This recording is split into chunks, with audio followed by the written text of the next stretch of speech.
नमस्कार. स्वागत आहे तुमचं सगळ्यांचं डिवाइन्स एनर्जीमध्ये.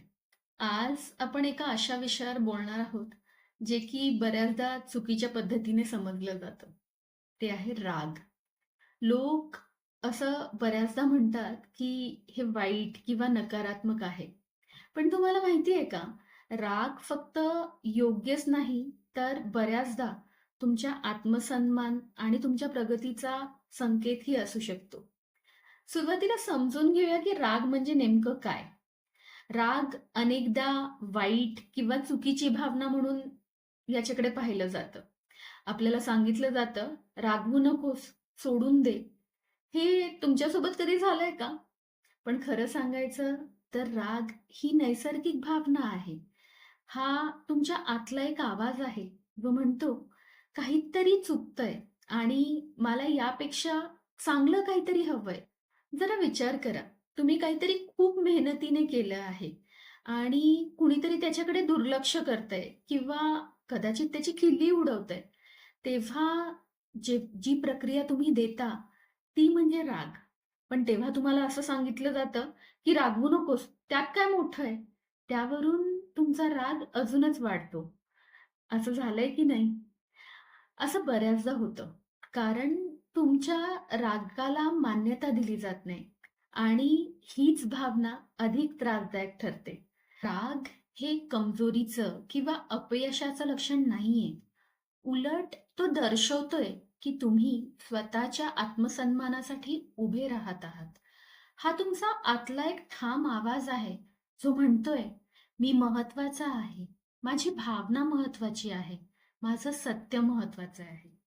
पण याचा अर्थ असा नाही, की तुम्ही तुमच्या रागावर नियंत्रण ठेवू शकत नाही. महत्वाचं आहे, की आपण त्यावर कशी प्रतिक्रिया देतो. जेव्हा तुम्हाला राग येतो, तेव्हा तो दाबण्याऐवजी किंवा त्यावर एखाद्याला फटकारण्याऐवजी त्या रागाला मान्य करा. स्वतःला सांगा, की "हो, मला राग आला आहे आणि हे ठीक आहे. ही माझी भावना आहे. मी या भावनेला ओळखून आहे आणि मी स्वतःला सांभाळू शकतो." जशी तुम्ही तुमच्या रागाला मान्यता द्याल, तुम्ही तुमच्यात एक बदल अनुभवाल. जी जड, चिड-चिड करणारी ऊर्जा आत असते, ती हळू-हळू हलकी वाटायला लागते. आणि जेव्हा तुम्ही पुढे जाण्याचा निर्धार कराल, तेव्हा कदाचित तुम्हाला या परिस्थितीवर हसूही येईल. जेव्हा तुम्ही हे सगळं आठवाल, की "अरे, मी किती क्षुल्लक गोष्टीवर कसा वागत होतो किंवा कशी वागत होते."